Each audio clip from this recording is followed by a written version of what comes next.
আজ হাজারো পরিবারে আমাদের শান্তি থাকে না। অনেক পরিবারে নিজের পুরুষ যারা আমরা আছি উচ্চবিলাসিতা, আর বউগুলো যেগুলো পেয়েছি ওগুলো একেবারে ঐশ্বরিয়া মার্কা। ওর স্বামীর ইনকাম প্রতি মাসে 15,000 টাকা, এমনও বউ আছে তার পেছনে খরচ করা লাগে প্রতি মাসে 14,000 টাকা। এরকম বউ দেশে নেই?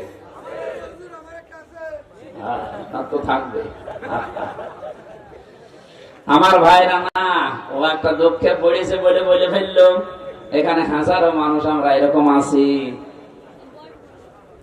সম্মানিত মা বোনেরা, আপনাকে আল্লাহ যে স্বামীর বাড়িতে দিয়েছে, ওর যতটুকু ইনকাম আছে ওইটার উপরে আপনার চাহিদাকে নিয়ন্ত্রণ করা লাগবে। কি কথা বলেন না? আপনি যদি এখন ঐশ্বরিয়ার মতো ভাবলেন যে না আমি ওইভাবে চলবো, আপনার স্বামীকে ওর স্বামীর মতো ইনকাম করে।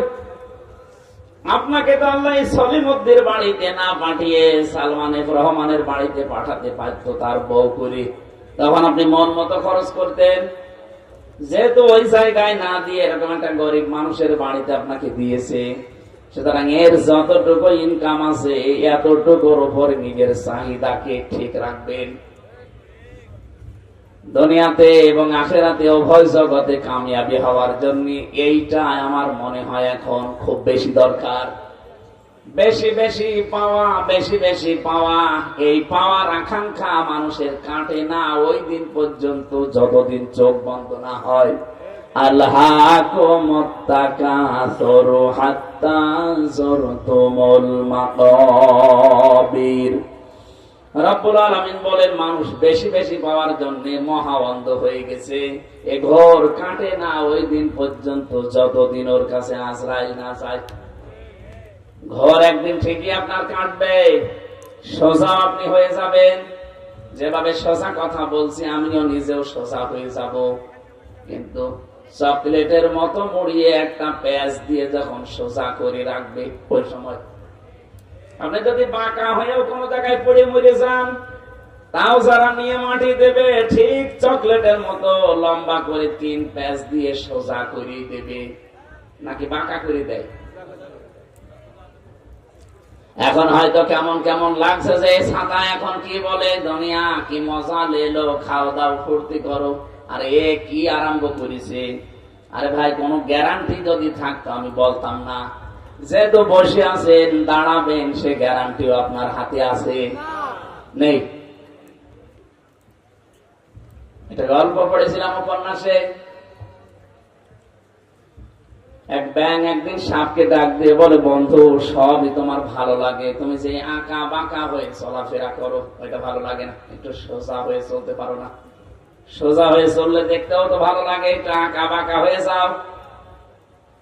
সাপ বলে, কি তুই আমার চলায় ভুল ধরলি? দিয়েছে এক সবল। ব্যাংকে ধরতে পারি নাই, দিয়েছে এরকম পানির ভেতরে লাফ। ও উপরে বসে আছে ফানা তুলে।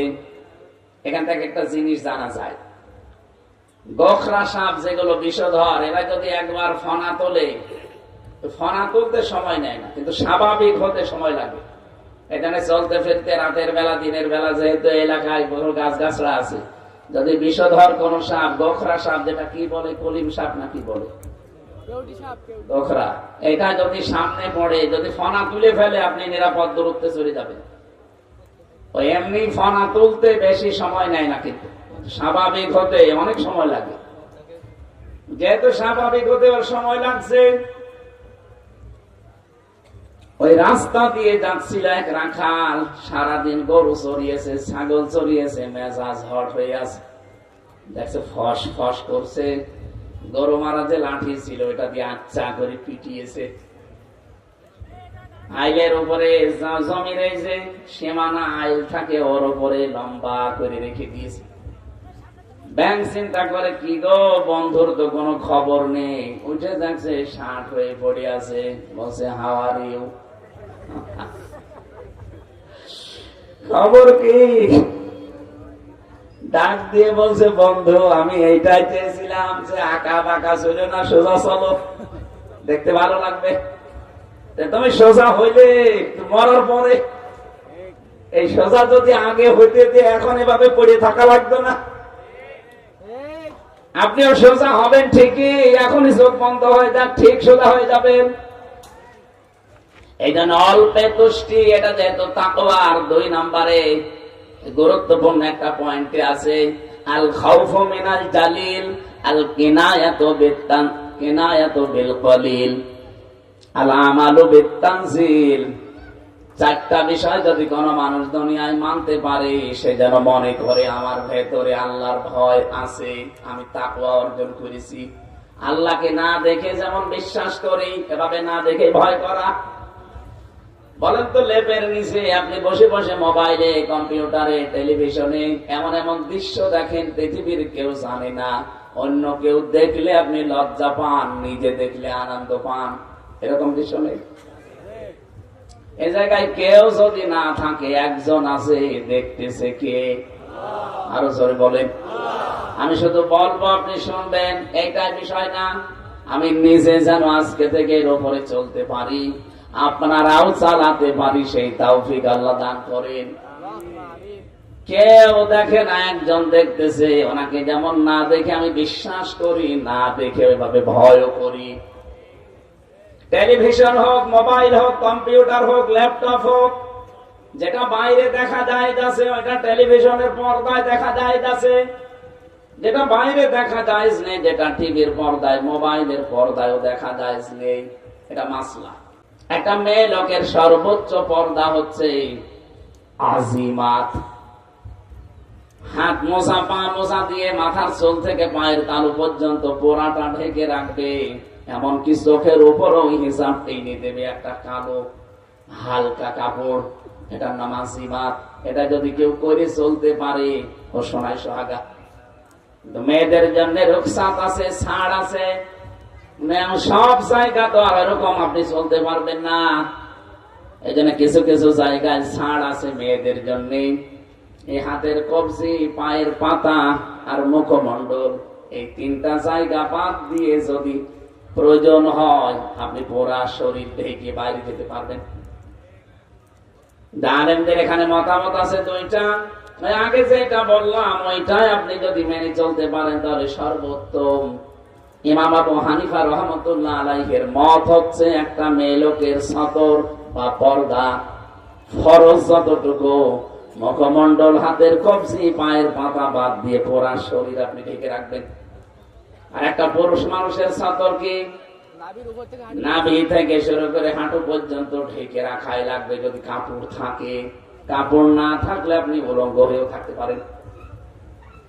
এখান থেকে আরেকটা মাসলা বের হয়, যারা গোসল করতে যান, বিশেষ করে আটক জায়গা, আপনি কাপড় চোপড় খুলেও গোসল করতে পারেন, জায়েজ আছে। কথা বুঝতেছেন? তাই বলে আপনি এই নদীতে আমার সব খুলে নেবেন না।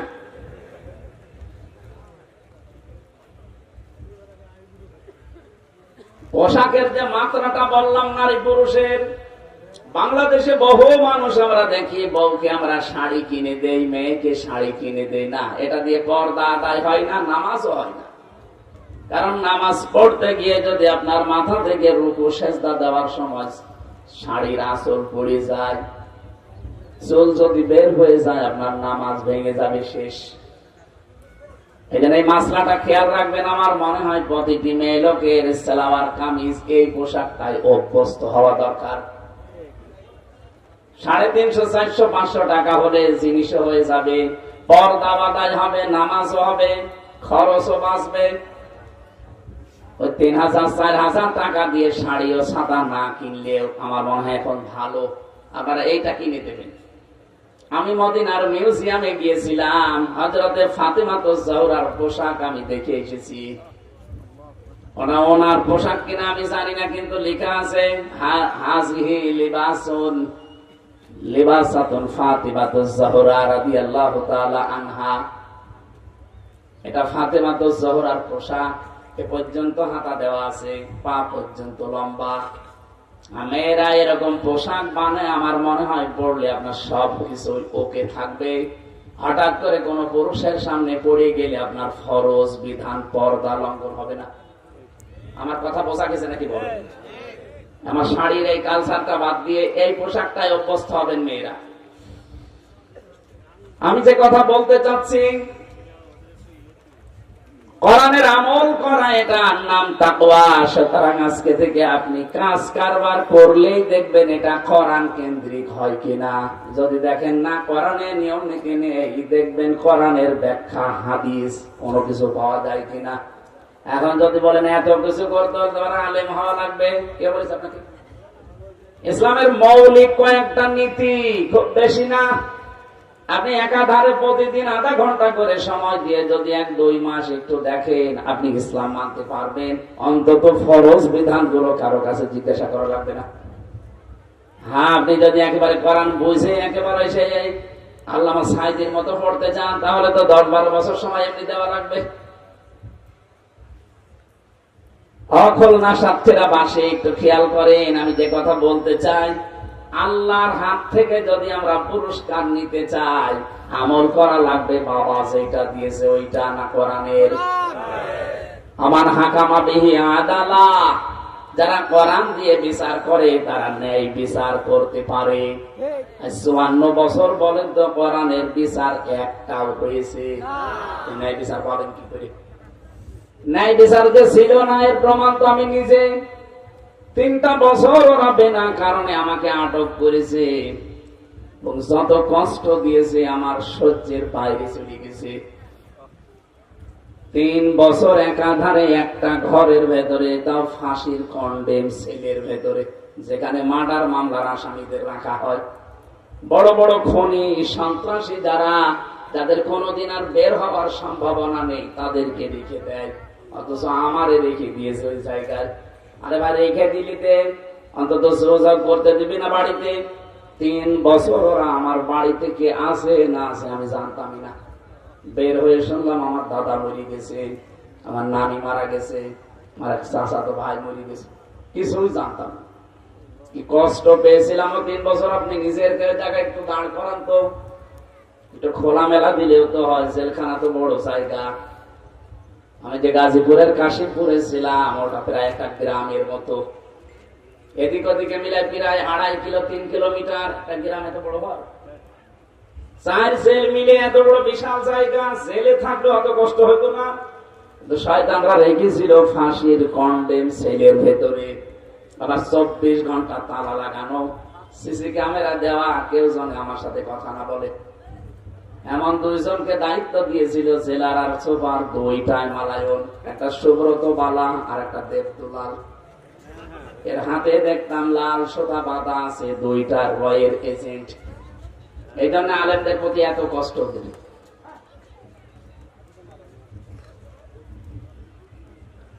আমার সাক্ষীরা বাসে, আমি আমার ইমান থেকে বলছি, বাংলাদেশের 64 জেলার ভেতরে মন থেকে ইমানের কারণে আপনারা যেহেতু কষ্ট পেয়েছিলেন বেশি, এই জন্য একটু ভালোবাসা আপনার প্রতি এমনি বেশি।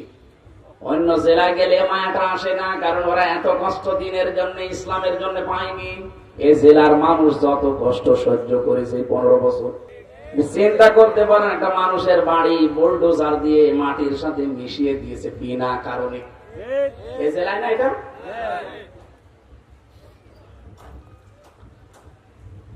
কোরআনের বিচার আমরা পেলাম না। 54 বছর চলে যাচ্ছে দেখতে দেখতে। এটাতে থাকলে কেমন লাগে? আমি মালয়েশিয়া কয়েকদিন আগে ছিলাম, ওখানে কোরআনের বিচার ফুল নেই, কিন্তু যতটুকু ওরা অন্তত মেনে চলে অতটুকুই শান্তিতে আছে। সৌদি আরবে ছিলাম আমি, ওখানে কোরআনের বিচার 100 ভাগ পাইনি, হয়তো 60 ভাগ আছে 100 ভাগের ভেতরে। তাই যে শান্তিতে ওরা থাকে। মালয়েশিয়া বিশ্ববিদ্যালয়ে গিয়েছিলাম, আন্তর্জাতিক বিশ্ববিদ্যালয় যেটা, ওখানে 120টা দেশের ছেলে মেয়েরা পড়াশোনা করে।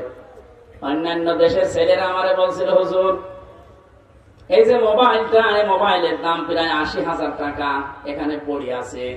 শুধুমাত্র এর পাশ দিয়ে যদি বাংলাদেশ আর ভারতের লোক না যায়, কিয়ামত পর্যন্ত পড়ে থাকবে, কেউ নেবে না। কিন্তু বাংলাদেশের আর ভারতের লোক যদি এর পাশ দিয়ে যায়, গায়েব হয়ে যাবে। আমার মুখ থাকে ওখানে, কারণ আমার বাড়ি কোথায়। আমার কথায় আপনি আমার বাস দিলেন। যে মোবাইলটা পড়ে আছে, বিশ্বের অন্য কোন দেশের লোক যদি পাশ দিয়ে হেঁটে যায়, 120টা দেশের মানুষ পড়ে ওখানে, এতগুলো দেশের ছেলে মেয়ে।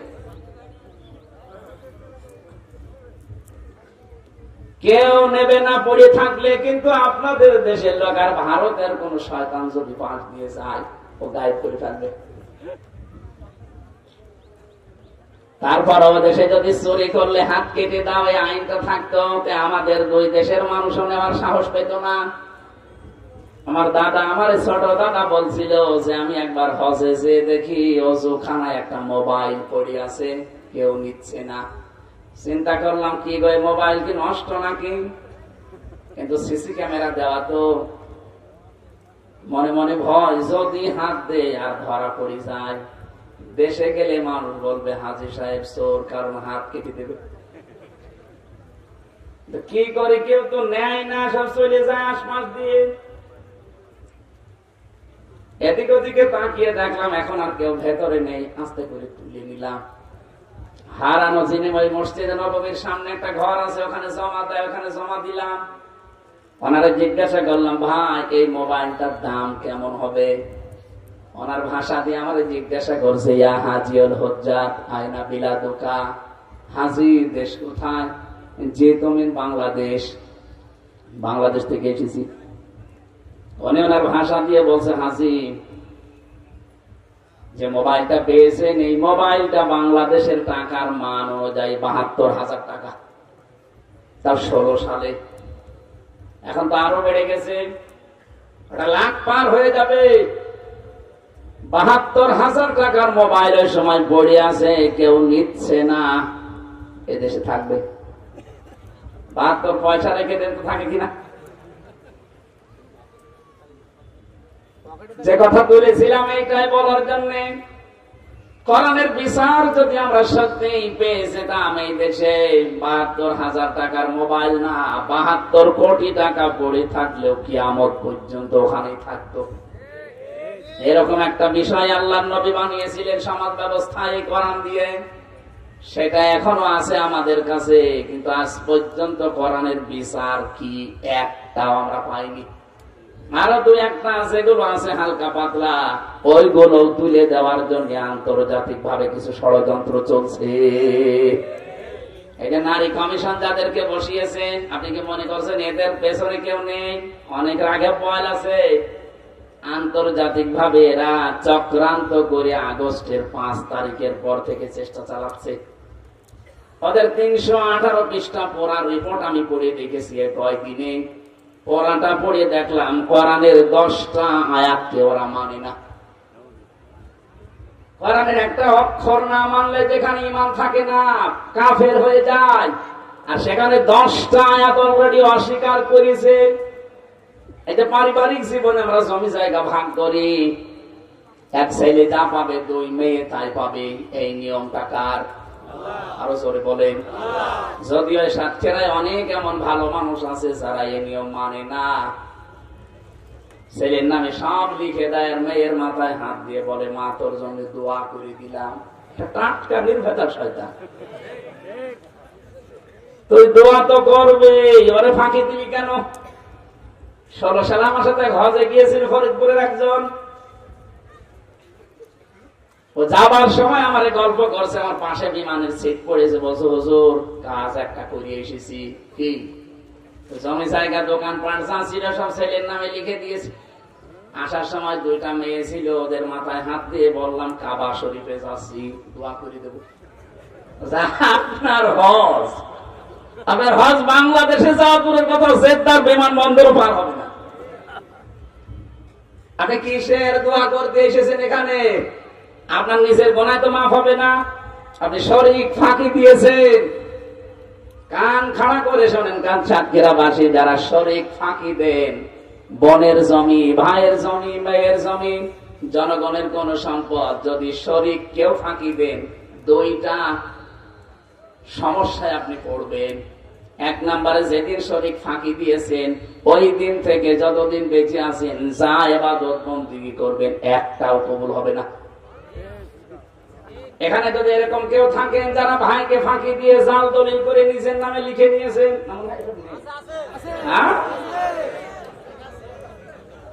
যদি এরকম কেউ থাকেন আজকে যে ওটা ফেরত দেবেন। অনেকে মনে করে বোনেরটা ফাঁকি দিলে মনে হয় সমস্যা নেই, কারণ আমার আপন বোন, আরো ডবল গোনা হবে। একদিকে আপনি শরীর ফাঁকি দিলেন, আর একদিকে আত্মীয়তার সম্পর্ক সমস্যা করলেন। আমি কাউকে কিছু বলবো না, চোখ বন্ধ করে আছি। সত্যি করে বলেন তো, বোনকে ফাঁকি দিয়েছেন যারা? একটু হাত তুলে দেখান, ওরা দেখুক। আমার মনে হয় এই এলাকায় আপনার ওয়াজ দেওয়া ঠিক হয়নি। এত সব আল্লাহর ওলি বসে আছে। কিসের ওয়াজ দিয়েছেন আপনি? এখানে গান দেবে?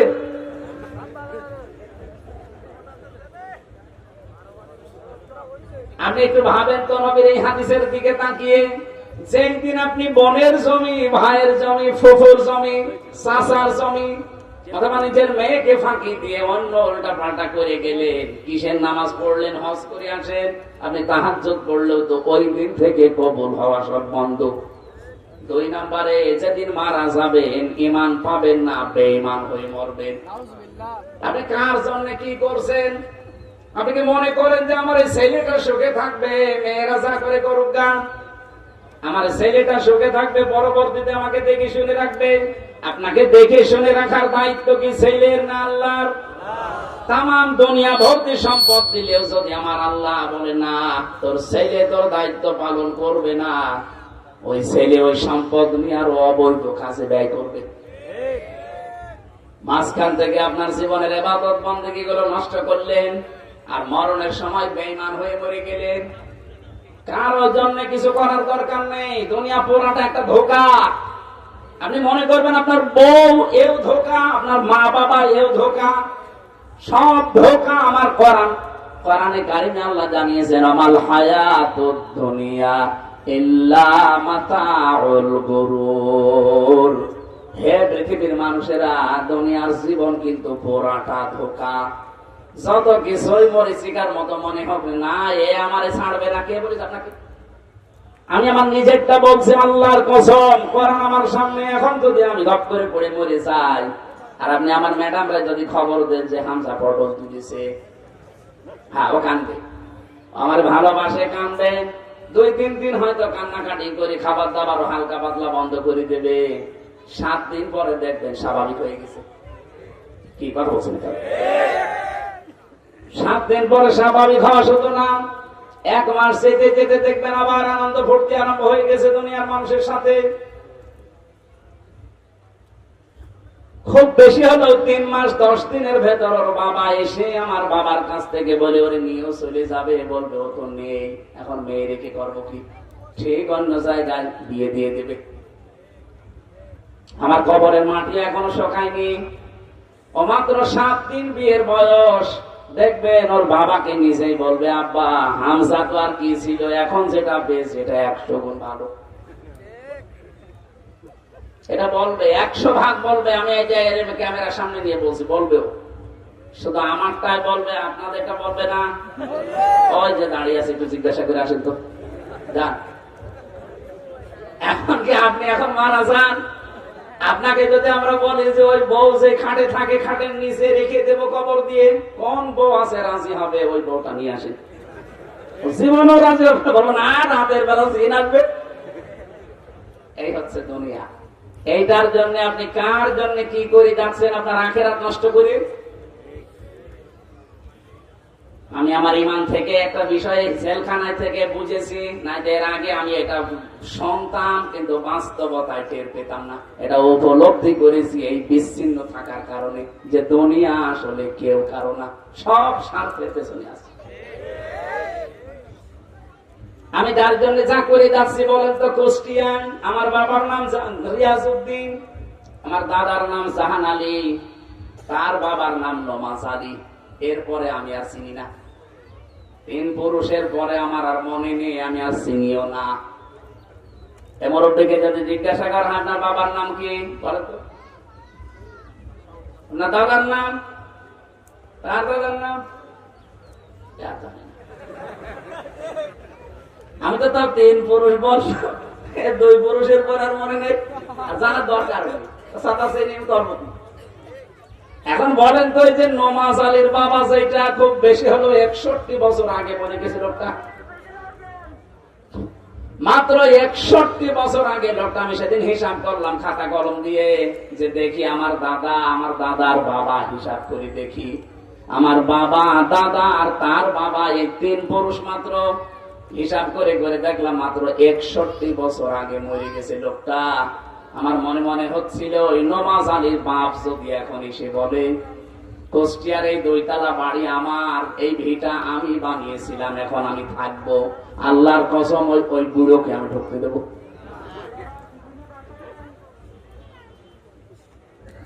অথচ আসলে কিন্তু এই যে কুষ্টিয়ার যে বাড়িটা আমার, এটা ওই ওই মুরব্বী বানিয়েছিল। এ বিশাল এলাকাগুলো সেই তৈরি করেছিল। মাত্র 60-61 বছর পরে আসলে তারে যদি আমি ঢুকতে না দেই, আমারও 50 বছর পরে যখন আমি মরে যাব, যদি দুনিয়ায় আমি আসি, আল্লাহর কসম আমার বাড়িতে এখন যারা আছে তা আমারও ঢুকতে দেবে না। এইটার নাম দুনিয়া। সম্মানিত মা বোনেরা, এটা সামনে রাখা লাগবে। তাহলে দুনিয়ার জীবনটা যদি আপনার কাছে সত্যিই মনে হয় যে এটা ধোঁকা, আপনি কাউকে ফাঁকি দিতে পারবেন না। যার যতটুকু হক আছে আপনি আরো দুনিয়ায় জীবিত থাকতে পঙ্খানো আদায় করে যাবেন। কোন স্বামী যদি, স্ত্রী যদি চায় যে আমার স্বামী আরো বেশি দিন বেঁচে থাক আমার সাথে, তার সম্মান বেড়ে যাক, তার সম্পদ আদি আল্লাহ যা দিয়েছে এটা আরো বাড়তে থাক, আল্লাহর নবী বলেন ওই স্ত্রী লোকের উচিত হবে স্বামীকে তাকিদ দেওয়া, পেছনে লেগে থাকা আঠার মতো, যে স্বামী যা করো করো, কিন্তু রক্তের সম্পর্ক গুলো ঠিক রাখো। যাদের সাথে তোমার রক্তের সম্পর্ক আছে, তোমার বোনের আছে, তোমার ভাইয়ের আছে, তোমার চাচার আছে, তোমার ফুফুর আছে, আমার বংশের আমার শ্বশুর শাশুড়ি যারা আছে এদের আছে, যাদেরই আছে, এইগুলো একটু ঠিক রাখো, এদের হক অন্তত আদায় করো। আমরা যেভাবে চলি অন্তত ঠিক আছি। এভাবে যদি তারা উদ্বুদ্ধ করতো, আমার মনে হয় অনেক স্বামী নিজের বোন গরিব বলে অনেকে আমরা পরিচয় দিতে চাই না। ধর্ম আত্মীয় সে সাতক্ষীরায় প্রতি মাসে 3 বার করে যায় নাকি? আমি বেশি বলে ফেললাম? হচ্ছে না আমাদের। মেয়েরা যারা এসেছেন, আমি বারবার অনেক মেয়ে লোক বলে, হ্যাঁ হুজুর শুধু আমাদের পেছনে লাগে। আরে ভাই, আপনার পেছনে না, আমি চাই আপনি বেঁচে যান। আপনি ধরা খাবে। আপনার কারণে হাজারো স্বামী তার মা বাবাকে আলাদা করে দিচ্ছে, শুধু আপনার ওই ছোট মনের কারণে। এখানে আমি সহ যত স্বামী বসে আছে, আমি কোরআন মাথায় নিয়ে ওদেরকে বলাতে পারি, একটা স্বামীও মন থেকে বলবে না যে আমার মা বাবা আলাদা হয়ে যাক। আপনি জিজ্ঞাসা করেন কোনটারে, জিজ্ঞাসা করবেন করেন, কিন্তু ওখানে যারা বসে আছে বোরকা পরে, জিজ্ঞাসা করেন 100টার 80টা বা 90টা মহিলা বলবে যে না, আমি ওই বুড়ো বুড়ির সাথে থাকবো না। আপনি নিজের মা বাবা হলে ভাবে আলাদা করে দিতে পারতেন। হ্যাঁ, আছে কিছু ভালো আছে হালকা। কয়েকদিন আগে এসপি মারা গেছে, নিজের গুলি দিয়ে আত্মহত্যা করে, আপনি তার জীবনটা পড়েন। এই বউ শাশুড়ির দ্বন্দ্বের কারণে লোকটা মানসিক যন্ত্রণা সহ্য করতে না পেরে একজন এসপি, চিন্তা করতে পারেন, একটা জেলার 2nd কমান্ডে আছে সেই লোকটা, তার প্রতিদিনের উপায় অন্তত চোখ বন্ধ করে থাকলেও 20 লাখ। বিসিএস ক্যাডার কোথায় পৌঁছিয়ে তার জীবনটা, কিছুদিন পরে সে এসপি হয়ে যেত, এরপরে ডিসি হইতো, এরপরে রাষ্ট্রের গুরুত্বপূর্ণ কোন দেশের অন্তত রাষ্ট্রদূত হয়ে জীবনটা একেবারে জান্নাতের মতো কাটাতে পারত। পারিবারিক জীবনে ওর বউ আর মা, এদের ভেতরে সাপে নেউলের মতো সম্পর্ক। শাশুড়ি যারা এসেছেন শুধু নামাজ পড়া, রোজা রাখা আর কালো বোরকা পরা ইবাদত না। অন্যের একটা মেয়ে এসেছে, মেয়েটাকে নিজের মেয়ের মতো দেখতে পারেন না। একটু ভাবা যায় না যে আমার মেয়ে যদি দোষ করতো, আমি কি এভাবে বকাবকি করতাম না, শিখিয়ে দিতাম? ওইটা একটু মনে করে অন্তত চালিয়ে নেন। বৌমা যারা এসেছে এরা যদি মনে করতো এগুলো আমার মা বাবার মতোই, মা বাবা যদি আমার বেঁচে থাকতো, আমার কাছে এইভাবেই থাকতো। আমি যতটুকু বুঝি ভাই, ইসলাম আর বাস্তবতা, আজ হাজার পরিবারে শুধু বউ আর শাশুড়ির ছোট মনের কারণে আমরা মানসিক রোগী হয়ে যাচ্ছি। এখানে এরকম রোগী আছেন? কার হাত তোলেন তো। ঠিক আছে, মা বোনদেরকে বলবো, নামাজ যেভাবে গুরুত্ব দিয়ে পড়েন, রোজা সেভাবে গুরুত্ব দিয়ে রাখেন, পরিবারটা এইভাবে একটু গুরুত্ব দিয়ে রাখেন, দেখবেন পরিবারে আমার আল্লাহ একটা অনির্বচন সুখ দান করবেন। কোরআনের বিচার ব্যবস্থার কথা বলছিলাম, এটা নেই, এই জন্য আমরা অবিচারে আছি। সত্যি যদি এটা আমরা দেখতে পেতাম, কোরআনের বিচার থাকলে আপনি মিনি জান্নাতে বাস করতেন। এইটাই আমরা সামনে কায়েম করতে চাচ্ছি, কিন্তু ষড়যন্ত্র যেহেতু হচ্ছে, আমাদের যেন ঐক্যবদ্ধ থাকা লাগবে। আরে ভাই, কোন আদর্শ মানেন, কোন দল করেন, সব তো দেখলেন 54 বছরে। কি পেয়েছেন আপনি? আপনার বাবা কি পেয়েছে? মরে তো কবরে চলে গেছে সে। এখন আপনাকে কিছু পাওয়া লাগবে, দুনিয়া আর আখিরাত মিলে। আপনার কপালে যেটা লেখা আছে এটা তো মাস্ট বি আপনি পাবেনই, তার যাতে বেশিও পাবেন না, কম পাবেন না। মাঝখান থেকে আপনার আখিরাতটা নষ্ট করেন না, তৈরি করে দেন।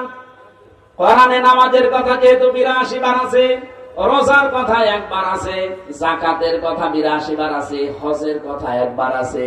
আর কোরআন দিয়ে পরিবার, সমাজ, রাষ্ট্র চালানো লাগবে, এটা আছে 918 জায়গায়। কোরআনে কারিমে কোরবানির কথা আছে কয়বার? বলেন বলেন। মাত্র 1 বার আল্লাহ দিয়েছেন, ওয়ালিকুল্লি উম্মাতিন জাআলনা মানসাকান। এই পৃথিবীতে যত উম্মত আমি পাঠিয়েছি আদম নবী থেকে, প্রত্যেকটা নবীর উম্মতের প্রতি একটা বিধান ছিল, তার নাম কোরবানি। তার নাম কি? আমাদের মাত্র আর 3 সপ্তাহ বাকি আছে।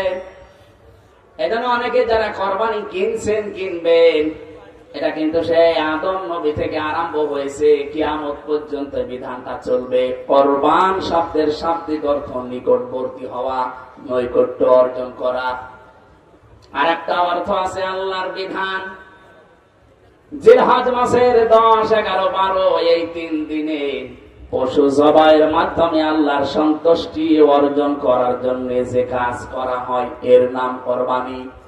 কিন্তু কোরবানির বিধানটা শুধু আমাদের প্রতি এরকম, এর আগে যারা দুনিয়া থেকে বিদায় নিয়েছে তাদের উপর এরকম ছিল না। হযরতে আদম আলাইহিস সালামের কাহিনীটা আল্লাহ আমাদেরকে শুনিয়েছেন আজকের তেলাওয়াতকৃত আয়াত সূরা মায়েদার 27 নম্বর আয়াত, ওয়াতলু আলাইহিম নাবা আবনাই আদম বিল হক। হে নবী, আপনার উম্মতদেরকে আদম নবীর কাহিনীটা একটু ভালো করে শোনান। আদম নবীর ওই সন্তানদের যে কাহিনীটা, ঈদ করবা কুরবানান, যখন তারা কোরবানি পেশ করেছিল, তাদের শরীয়তের নিয়ম ছিল এরকম, চাটিয়ার ময়দানে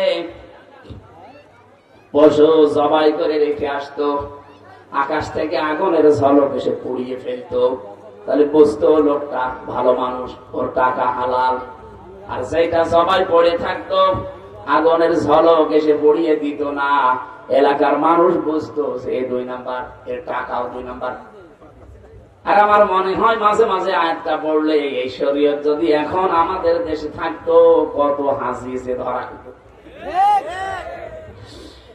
ঠিক, মানে এখানে আমরা 1000-এর ভেতরে 990 জন ধরা খাতাম। কথা বলে না, দেখতে তো ভালোই মনে হচ্ছে, অর্থ সম্পদ উপায় ঠিক নেই। এমনকি নিজে পবিত্র না, নিজেও অপবিত্র হয়ে আছে, হারাম মাল ভেতরে ঢুকিয়ে নিজের শরীর মন সব অপবিত্র করে আছে। অপবিত্র সম্পদ দিয়ে জবাই করবে কোরবানি, ওটা জীবন ও আকাশ থেকে আসবে না। এই 2 ভাইয়ের ভেতরে এই কোরবানির নিয়মটা ছিল তাদের। একজন যখন রেখে এসেছে কবুল হয়েছে, আর একজন একটা হয়নি। আল্লাহ পাক বলেন তখন এই আর একটা যে আছে ভাই, যারটা হয়নি, এই লোকটা তেড়িয়ে এসেছে। ফাতাকাব্বালা মিন আহাদিহিমা ওয়া লাম ইয়াতাকাব্বাল মিনাল আখার ক্বালা লা আqতুলান্নাকা লামে তাকিদুনে সাকিলা। এই কাবিল নামে ভাইটা হাবিলকে ডাক দিয়ে বলেছে, তোরটা কবুল হইল কেন বল, তোরে আমি বাঁচতে দেব না, মেরে ফেলবো। মনে হচ্ছে 1500 বছর পর নবীজির উপরে আয়াতটা নাযিল হওয়ার 1500 বছর পর এখন বাংলাদেশে ঠিক ওই অবস্থায় চলছে। এই দেশে যারা আজ ভালো মানুষ, যাদের কর্মজীবন পবিত্র, যারা মেরে খায় না, চাঁদাবাজি করে না, দালালি করে না, যারা গুপ্তচর না, যারা অবৈধ ইনকাম করে না, ঠিকভাবে চলছে, যাদের দেখে মানুষ ঠিক তাদের দিকে ঝুঁকতেছে, কিন্তু অনেক মানুষ আছে তাদের আর সহ্যই করতে পারছে না। কি করব, পেরিয়ে দেওয়া যায়, ধরে মেরে ফেলবো। বিভিন্ন রকমের বদনাম দিচ্ছে তাদের উপরে। আমি কি বেশি বললাম না? ঠিক আছে, 100 ভাগ ঠিক আছে। আপনি দেখেন আজকে যারা আদর্শের লড়াইয়ে, চারিত্রিক লড়াইয়ে পারে না, তখন তারা ঠিক ওই ফিরে যায়, হয় 47-এ, নয় 52, নয় 71-এ। কেন আপনি এত উপরে ফিরে যাবেন? 71 পার হয়ে যায় 54 বছর আগে। 54 বছরের মানুষ তো এখানে আমরা অনেকে নেই। ওই কথা তুলে আনবেন, 52-র ওই কথা তুলে আনবেন, 47-এর ওই কথা তুলে আনবেন, কেন 24-এরটা আনতে পারেন না? থাপ্পড় দেবো, আপনি সব বুঝবেন না। আমি কিছু বুঝি না। এটা আজকে আন্তর্জাতিক ভাবে, দেশীয় ভাবে রাম আর বামরা সব বুঝে ফেলেছে। আগস্টের 5 তারিখের পরে দেশে যেভাবে ইসলামের গণজোয়ার আরম্ভ হয়েছে, ওদের সব খাওয়া শেষ, কারণ ওদের তো চরিত্রই নেই। ওরা এখন চরিত্রের কালিমা দেওয়ার জন্য কত রকমের কথা বানিয়ে বানিয়ে, কেন তোর 71 তোলা লাগবে কোন কারণে? আমি কি 71-এ জন্ম নিয়েছি? আমার 92-তে আমার জন্ম। তুই কথা তুললে বলবো 32 কি 24-এরটা তোল। কাবিল এই লোকটা হারামি ছিল, ওটা কবুল হয়নি, এই জন্য সেই ভাইটা কবুল হয়েছে, ওরে মেনে নিতে পারছে না। কি করবে, পারে না ওর সাথে। তখন বসে লাখ তোলার নাকা, তোরে আমি হত্যা করবো। হাবিল জবাব দিয়েছিল, আমরা আজ হাবিলের যারা আদম নবীর সন্তান হিসাবে হাবিলের মতো আমরা যারা আছি, আমার মনে হয় এখন যে অবস্থা চলছে হাবিলের মতো জবাব দেওয়া লাগবে।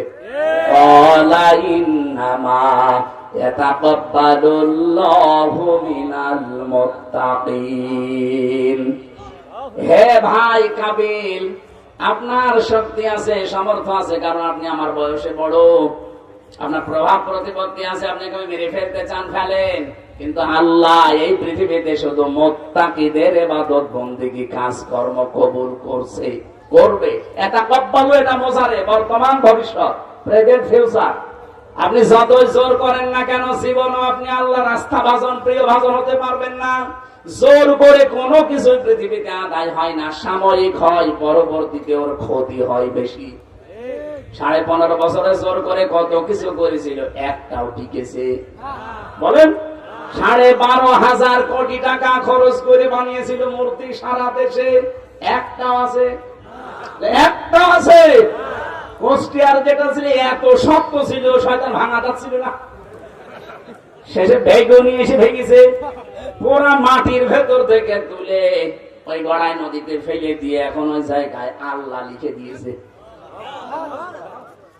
আমার মনে হয় সরকারের উচিত, যেহেতু 92% আমরা মুসলমানের দেশে, এই 12,500 কোটি টাকা তো পানিতে চলে গেল। যেখানে যেখানে এরকম গোল চত্বর করা আছে, এই সব জায়গায় আমার আল্লাহু আকবার এই শব্দটা লিখে একটা পিলার লাগিয়ে দেওয়া দরকার। মানুষ চলতে ফিরতে যেন আল্লাহর নামটা উচ্চারণ করে। দাবি আপনারা করেন না? আমি এই ব্রাহ্মণবাড়িয়ায় কসবাতে একটা দেখেছি, আল্লাহর 99টা নাম দিয়ে পিলার বানিয়েছে। চারিদিকে মানুষ 4টা রাস্তার মোড় যাচ্ছে, অন্তত একবার হলেও আল্লাহু আকবার বলছে। আর আমরা 15.5 বছর আল্লাহু আকবার না, ওইটা দেখেই মনে হতো বঙ্গ বল্টু, দেখেই মনে হতো আমি কইরে ওই জিকির করলে সওয়াব হবে। একটা মরা মানুষের জন্য যা করা হয়েছে, কেউ যদি আল্লাহর এই পরিমাণ প্রশংসা করতো, আমার মনে হয় আরো খুশি হয়ে যেত। এখানে আমাদের এখন উচিত হাবিলের পর্যায়ে থাকা, কাবিলের মতো মারদাঙ্গা না। বহু অত্যাচার, জুলুম, নির্যাতন সাথীরা সহ্য করেছে, সামনেও করবে, কিন্তু কোনদিন কাবিলের মতো মায়ের মুখে আমরা হব না। এগুলোর জন্য আজ যারা উল্টা পাল্টা দোষ দিচ্ছেন আমাদের প্রতি, আমারে যদি এখন বলে যে এটাও রাজাকার ছিল, শয়তান হাসবে না? এর বয়স হচ্ছে 33 বছর, এর বাবা ওই সময় কেবল হয়েছে।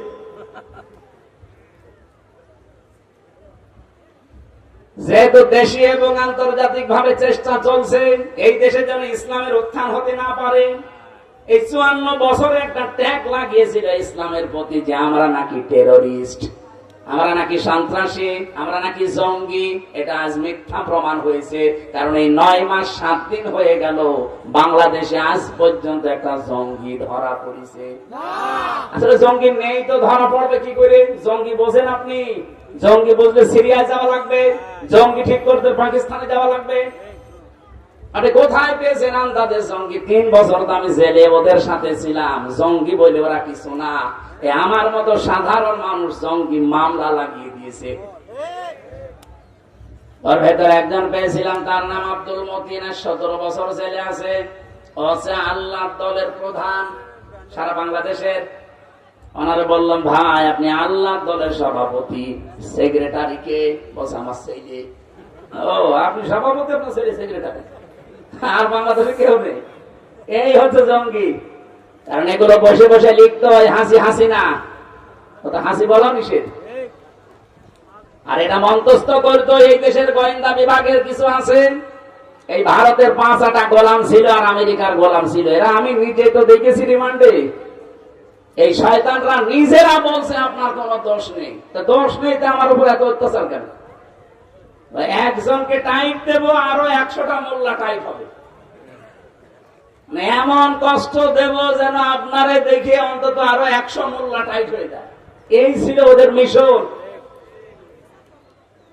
তাছাড়া আমারে বাড়ি থেকে নিয়ে গেল, কুষ্টিয়ার গ্রামের বাড়ি হালসা থেকে, আর পরের দিন পেপারে দিল কি দিয়েছে, কুষ্টিয়ার চড়হাঁস থেকে ওনাকে আমরা গোপন আস্তানা থেকে নিয়ে এসেছি।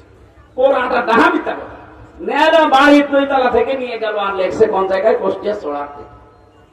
এভাবে প্রত্যেকে যত মানুষ আমি ভেতরে পেয়েছিলাম, কত মানুষ 3 বছর 5 বছর 7 বছর পড়ে আছে কেউ জানি না। ওই ডিবি অফিসে কাউন্টার টেরিজমে মাটির নিচে পড়ে আছে। চেহারা দেখলে ভয়ঙ্কর, ভয় লাগে মাঝে মাঝে। এত বড় বড় নখ হয়ে গেছে। 4 মাস 5 মাস পরে একবার নখ কাটতে দেয়। চুল দাড়ি গোপ মনে হচ্ছে ওরে বাবা জঙ্গল থেকে আসতেছে, কেউ জানে না। সিলেটের একজনকে পেয়েছিলাম, আমার পাশের ছেলে ছিল, ভাই কয় বছর আছে? বলছে আমি জানি না। তার মানে কমপক্ষে 7-8 বছর পড়ে আছে। চুল দাড়ি নখ নখ দেখলে ভয় লাগতো, অথচ পাশের ছেলে তো খালি মাঝখানে একটা দেওয়াল, এই করে তো এই যে লোহার ব্যারিকেড দেওয়া। কথা বললে শুনতে পেতাম, মাঝে মাঝে সামনে নিয়ে আসতো, দেখা হতো। এই মাটির নিচে কোনো আওয়াজ নেই, দিন কখন হয় রাত কখন হয় জানতাম না। এই শয়তানরা এই কাজগুলো করে এই দেশটাকে আজ 54 বছর এই প্রতিবেশী নামে কলঙ্ক, এই পৃথিবীর নিকৃষ্ট জাতি এই মুশরিক হিন্দু, এই নরেন্দ্র মোদী যারা আছে, সবগুলো মানুষ নামে কলঙ্ক, জানোয়ার এগুলো। এই জানোয়ারদের কারণে এই দেশে ইসলাম যেন উঠতে না পারে, সেই কাজ ওরা করেছিল। আগে ধরেছিল আলেমদের। বাংলাদেশে আলেমরা জঙ্গি আজ 9 মাস 7 দিনে একটাও ধরা পড়লো না।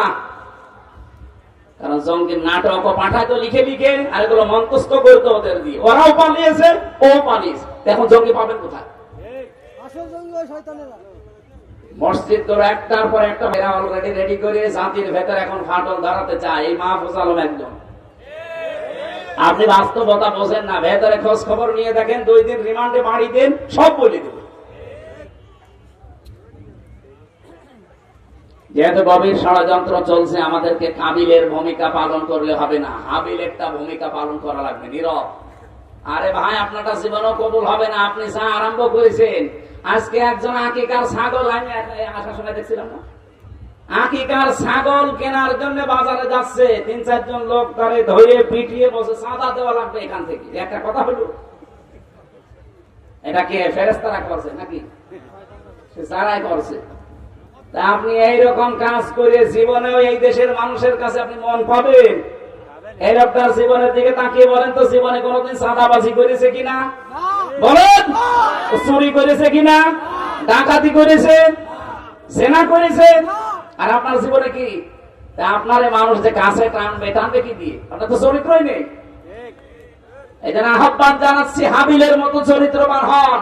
কোরবানি দেবেন, সঙ্গে সঙ্গে আগুনের ঝলক এসে পুড়িয়ে ফেলবে, কবুল হবে। আর কাবিলের মতো এরকম উদ্ধত্ত প্রকাশ করবেন, অহংকারী হবেন, উল্টা পাল্টা উপায় করবেন, 2 নাম্বারই জীবনও আপনি জনগণেরও মন পাবেন না, আল্লাহ তো পাবেন না। আল্লাহ রাব্বুল আলামিন বলেন, কুরবানির এই ইতিহাসগুলো আপনার উম্মতদেরকে আপনি শোনাবেন, হাবিলের এই কথাগুলো, কারণ বছরে বছরে একবার করে আসে, যেহেতু আর 22 দিন আছে, আমাদের গুরুত্বপূর্ণ শিক্ষা দিতে আসতেছে। এই কুরবানির শিক্ষা যদি আপনি এবার না নিয়ে 22 দিন পরে যদি আপনি আবার ভুলে যান, এই দেশটা কিন্তু আর রাখতে পারবেন না। একবার একটু হাতছাড়া হয়ে 15.5 বছর চলে গেছে, এবার যদি হাতছাড়া হয়ে যায় 15.5 বছর না 32 বছর চলে যাবে। আশা করছি আপনারা বুঝেছেন, ইঙ্গিত দিয়েছি আমরা সব, এখন সব ভুলে একটু ধৈর্য ধারণ করে সামনের কিছুদিন আমরা চলা লাগবে। আন্তর্জাতিক ষড়যন্ত্রগুলো এখনো বন্ধ হয়নি, দেশীয় ষড়যন্ত্র চলছে। কুরবানি দেওয়ার মাধ্যমে আমরা আল্লাহর নৈকট্য অর্জন করতে চাই, আল্লাহ যেন তৌফিক দেন, আমিন। আপনারা 5-7 মিনিট পরে আজান হবে, এরপরে ওনাদের কারি সাহেবরা আসবে। আমরা মোনাজাতের মাধ্যমে শেষ করছি। এটা গাড়ি আছে না, মেয়েদের আমি বই লিখেছিলাম মেয়েদের জীবন নিয়ে, কারাগারে বসে বসে, ওটা নিয়ে যেয়ে পড়াবে, কাজে লাগবে। আল্লাহুম্মা আমিন। মাগরিবের পরে কারি সাহেবরা আসবে, আন্তর্জাতিক কারিরা আসবে, তেলাওয়াত করবে, আপনারা একটু শুনবেন এসা পর্যন্ত ইনশাআল্লাহ। লা ইলাহা ইল্লা আনতা সুবহানাক ইন্নী কুনতু মিনাজ জালিমিন। এই মোনাজাত বসে করেন, মোনাজাত একটু বসে করেন, মাথা নিচু করেন, মাথা নিচু করেন, চক্ষু বন্ধ করেন। রব্বানা আতিনা ফিদ দুনিয়া হাসানা ওয়া ফিল আখিরাতি হাসানা ওয়া কিনা আযাবান নার ওয়া আদখিলনাল জান্নাতা মা'আল আবরার ইয়া আজিজ ইয়া গফফার ইয়া রাব্বাল আলামিন। রব্বুল আলামিন, সারা জীবন অপরাধ করে জীবনটা নষ্ট করে ফেলেছি, এমন কোন পাপ নেই যা আমাদের জীবনে নেই। এগুলো যদি আমাদের শরীরে লেখা থাকতো, মানুষ আমাদেরকে কুকুরের মতো ঘৃণা করে তাড়িয়ে দিত। মানুষ কিচ্ছু জানে না। তোমার সাত্তার নামের ওসিলায় যেভাবে পাপগুলো গোপন রেখেছো, কিয়ামতে কোটি কোটি মানুষের সামনে ওপেন করে দিও না, এই নামের ওসিলায় তুমি গোপন করে দিও আল্লাহ। মন থেকে আজকে সবাই আমরা মিলে তওবা করছি, জেনে শুনে সামনে আমরা কোনো অপরাধে পা দেব না। আল্লাহ ওইরকম একটা মন আমাদেরকে তুমি তৈরি করে দাও। শয়তানের ধোঁকা থেকে আমাদের মনটা, এই শরীরটা, এই চোখটা, এই মুখটা, এই হাতটা তুমি বাঁচিয়ে দাও। এই মাহফিলের আয়োজন করতে গিয়ে তোমার বান্দা কারি মাসুম বিল্লাহ ভাই বহু চেষ্টা